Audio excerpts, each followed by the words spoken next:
Hi there, and welcome back to another BobBlast. Hi, I'm Bob Burridge, and this one is all about why do we put a warm tone on our paintings before we even begin? And is it going to be a red background or an orange background? Why? Well, first of all, that's how I was trained when I was back in art school. You tone the canvas a warm tone. And it comes out pretty nice, you know. You can tone the background no matter what the colors we're going to be using. It kind of like gives me my mid-tone, so I just have to put in the darkest darks and lightest lights.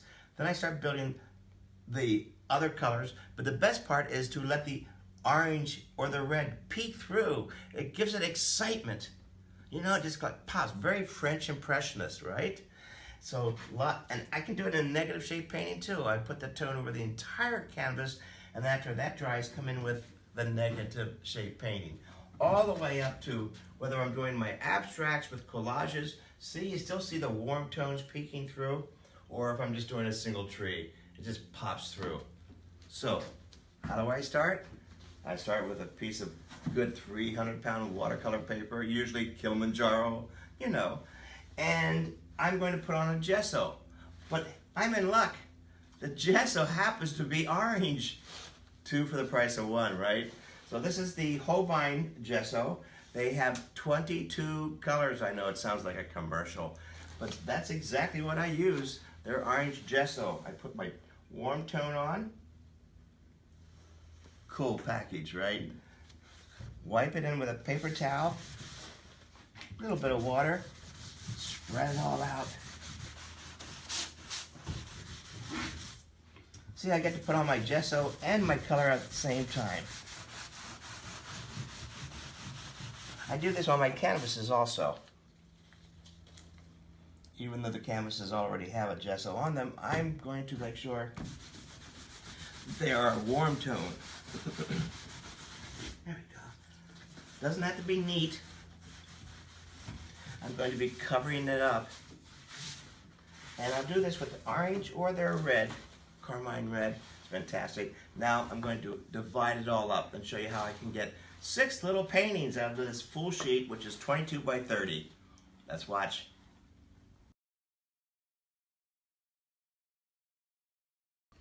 So I've already predetermined that I want paintings that are 10 inches by 10 inches. Perfect for this 22 by 30. I'm going to have very little left over. Okay, I have my ruler. Here's my orange piece of paper, okay? And I will mark it off 10 inches by 10 inches. Draw the line there. Here comes the other one. Nice to have these big, long rulers. There we go. Nice and straight. Look how easy my job is. Marking it off at 10 by 10. I'm going to have 6 paintings out of this one sheet. There we go.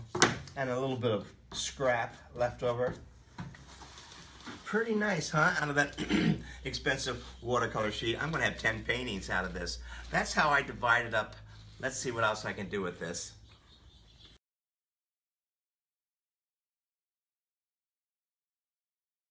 So besides my yard marker and my Sharpie, a sharp knife. Be careful here, okay? I've cut myself many times. So I'm going to cut them all up into 10 inches by 10 inches. I have a pretty steady hand, or you can use a straight edge or a metal edge. And down this way. These will be 6 10-inch by 10-inch paintings, but I cut them up individually first.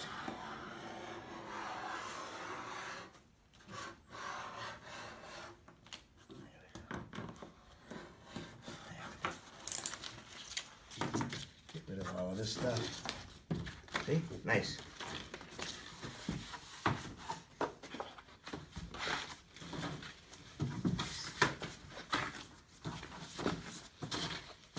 Now, surprisingly, I tape them back up again.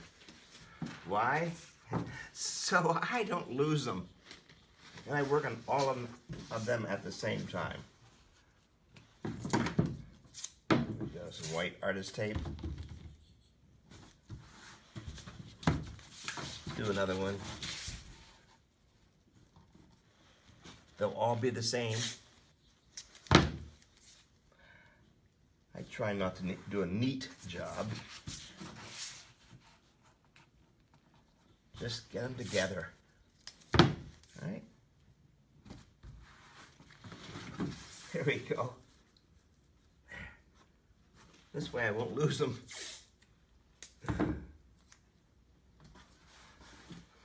This is the exciting part of the demo. There we go. And two more. There we go.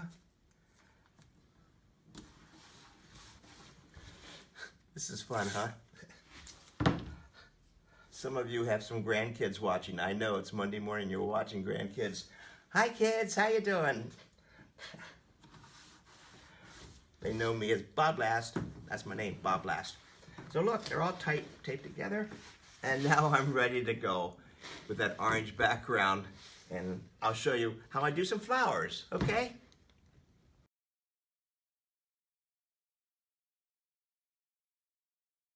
So when I paint these little warm-up sketches, I make sure that I work fast. In order to work fast, I tape it down. Big wide tape. That way it doesn't slide around all over the place. Here they are. Now I can't wait to paint. See, now it stays there. Now I can use both hands if I wanted to. Everything's with my right hand. I have my paints already out. Again, these are my sketches. Just quick little sketches, my warm-ups. I wanted to show you the very beginning, and now I continue on. So I'm going to be doing a whole series of maybe some flowers in a vase. Not maybe, definitely. So here's the, and it's quick sketches. Look where I'm holding the brush. At the very end. I'm going to pretend that these are just nonchalant, not well arranged, just hanging in that glass, sitting on a table. Sitting on a table. And I'll do it again. Repeat, slightly different. Different shape. Sitting on a table. Variations on a theme. Little cantilevered composition there. Cool.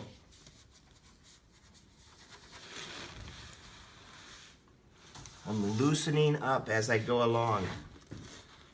Let's do this. There's a nice shape.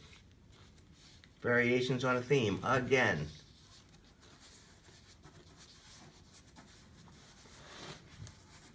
This is how I start.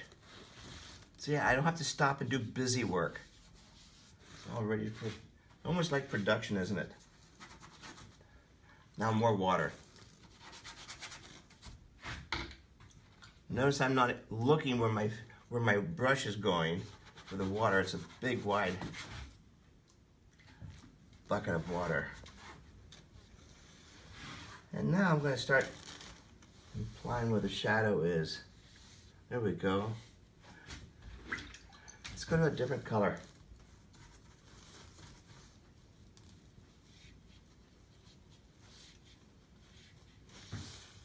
Production.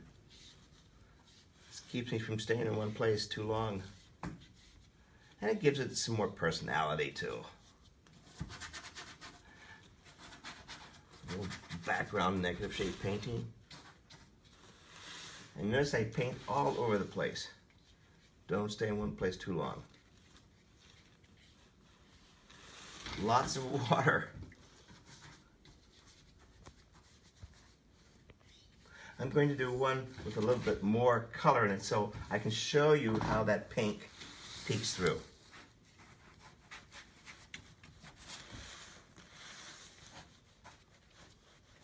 Whew.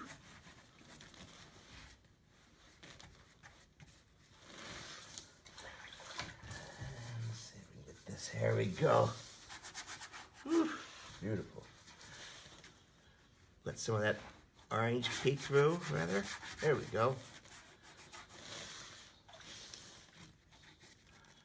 Letting that orange peek through is the whole point of this demo. And I think that's what gives it its je ne sais quoi, the excitement.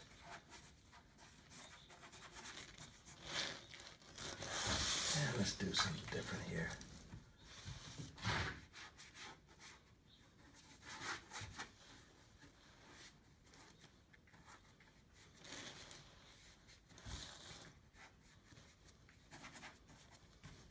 I'm just using the primaries right now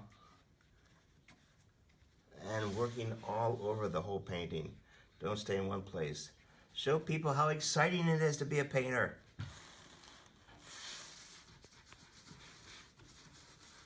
Simplify the background just a little bit more contrast. Pretty simple right now. For a sketch, you want to leave some of the color of the orange or the red peek through.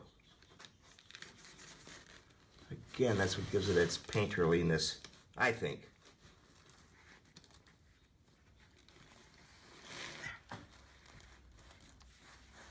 So that's the beginning. I wanted to show you why you use orange or a warm tone, mid-tone, at the beginning of a painting. That way you're halfway done. All you have to do is put the darkest darks and the lightest lights. Thanks for watching. This was fun to do. I hope you practice this. I'll see you on the next BobBlast. Hey, I forgot to show you what it looked like. So let me just finish up a few more touches here. Painting upside down. There. More contrast.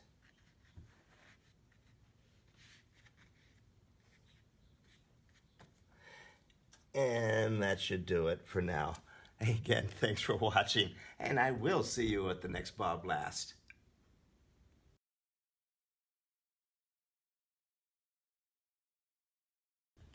Hi there. Hey, this is just a reminder that I'm doing 2 major trade shows coming up right now.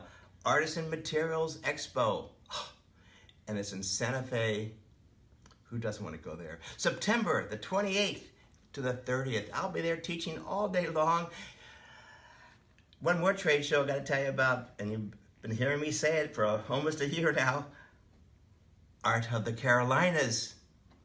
Jerry's Artorama, you know that big catalog? Well, they got a big art store and they have a major convention trade show in Raleigh, and that is in November the 8th to the 11th. You've got to sign up early because everybody's there. Why do a trade show?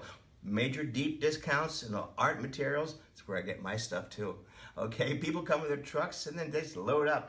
You get to meet a lot of fabulous teachers. You're going to learn more techniques from all of us. And then, there are little lessons and demos all day long. It's great to be with my people, artists just like you. I can't wait to see you there, and I hope to see you in almost every class.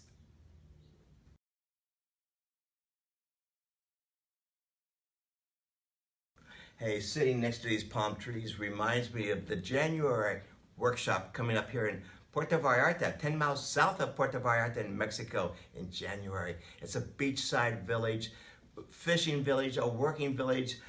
We're having a fantastic time down there. I do it every year for many years now. And we all go down there and fly down. They pick us up at the airport. They take us 10 miles south of Puerto Vallarta to get out of town. And that's where we meet all the other artists, and we stay in one casa. It's fantastic. They feed us, they wine us and dine us, and the beach is right there. The atmosphere is wonderful. I do some of my best work there because we stay on the top floor that overlooks the entire beach area, the villa, and the ocean. You'll see whales dropping all over the place. It's fantastic. I hope to see you there at Casa de las Artistas. I wanted to say it right, in Mexico. See you then.